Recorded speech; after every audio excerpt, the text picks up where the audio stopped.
నమస్తే, welcome to SR6 news. Suryapet జిల్లా సూర్యాపేట మండలం టేకుమట్ట గ్రామానికి చెందిన 15 మంది వ్యవసాయ కార్మికులు ఆత్మకూరు మండలం బొప్పారం గ్రామానికి మిరపకాయలు ఏరటానికి వెళ్తూ కోటపహాడ్ గ్రామంలో ప్రమాదవశాత్తు ఆటో బోల్తపడ్డ ఘటనలో చనిపోయిన యాదమ్మ కుటుంబానికి ప్రభుత్వం 25 లక్షల రూపాయలు ఎక్స్ గ్రేషియా చెల్లించి గాయపడిన వారికి మెరుగైన వైద్యం అందించి ఆదుకోవాలని అఖిల భారత ప్రజాతంత్ర మహిళా సంఘం రాష్ట్ర ప్రధాన కార్యదర్శి మల్లు లక్ష్మి ప్రభుత్వాన్ని డిమాండ్ చేశారు. బుధవారం ప్రమాదవశాత్తు ఆటో బోల్తపడి సూర్యాపేట ప్రభుత్వ జనరల్ హాస్పిటల్లో మరణించిన యాదమ్మ మృతదేహాన్ని గాలపాలైన చికిత్స పొందుతున్న వ్యవసాయ కూలీలను ఐద్వా తెలంగాణ వ్యవసాయ కార్మిక సంఘం ఆధ్వర్యంలో సందర్శించి పరామర్శించారు. ఈ కార్యక్రమంలో ఐద్వా రాష్ట్ర అధ్యక్షురాలు అరుణ జ్యోతి, రాష్ట్ర సహాయ కార్యదర్శి ఆశాలత, తెలంగాణ రైతు సంఘ రాష్ట్ర నాయకులు మల్లు నాగార్జున రెడ్డి, ఐద్వా జిల్లా ప్రధాన కార్యదర్శి మధ్యల జ్యోతి తదితరులు పాల్గొన్నారు. జిల్లాలో సూర్యాపేట జిల్లాలో ఈ రోడ్డు ప్రమాదాలు అనేవి నిత్యకృత్యం అవుతున్నట్టు పరిస్థితున్నది.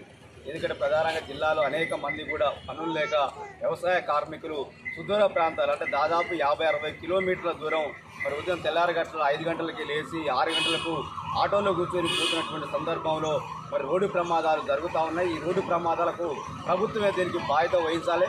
ఈ ప్రభుత్వం చేసినటువంటి మరణాలు తప్ప మరొకటి కాదు. ఎందుకంటే ఇక్కడ అనేక మందికి ఉపాధి లేక చాలా ఇబ్బంది పడుతూ ఉన్నారు. వాళ్ళకి ఉపాధి కనుక ప్రభుత్వం కనుక కల్పించినట్టయితే ఇలాంటి రోడ్డు ప్రమాదాలు జరగవు.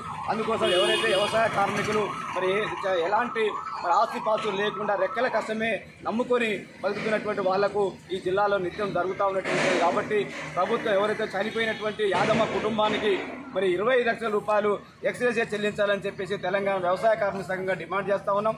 అదేవిధంగా మరి గాయాలైనటువంటి వాళ్ళు కానీ అదేవిధంగా మరి పెద్ద సీరియస్గా ఉన్నటువంటి వాళ్ళకు కూడా ప్రభుత్వం వెంటనే మెరుగైనటువంటి వైద్యం అందించాలి.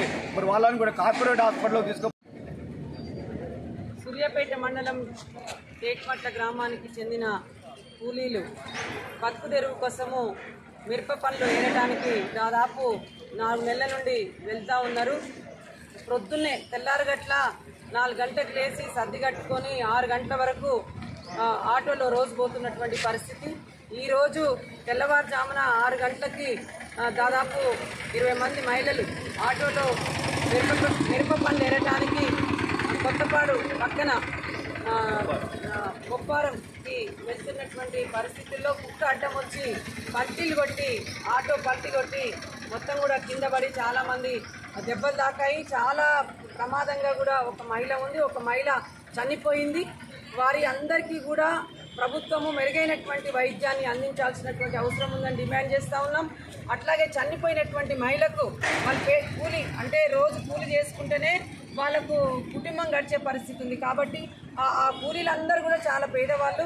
చనిపోయినటువంటి కుటుంబానికి 25 లక్షలు ఎక్స్గ్రేషియా చెల్లించాల్సిన అవసరం ఉందని, అట్లాగే మిగతా వాళ్ళందరూ కూడా చాలా మందికి తలకు దెబ్బలు తాకినాయి, కాళ్ళు ఇరిగినాయి, చేతులు ఇరిగినాయి.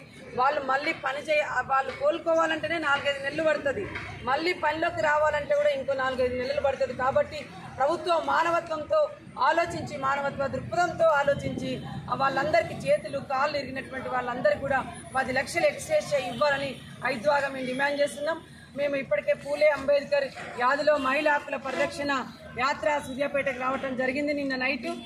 ఈరోజు మేము మాబాద్ పోతున్న నేపథ్యంలో కూలీలు యొక్క ఆటో కింద పడి అనేక మంది ప్రమాదానికి గురయ్యారు, చనిపోయారని తెలిసిన తర్వాత వెంటనే మా యాత్ర వెనుకకొచ్చి వారిని గవర్నమెంట్ హాస్పిటల్లో పరామర్శించిపోయినాం.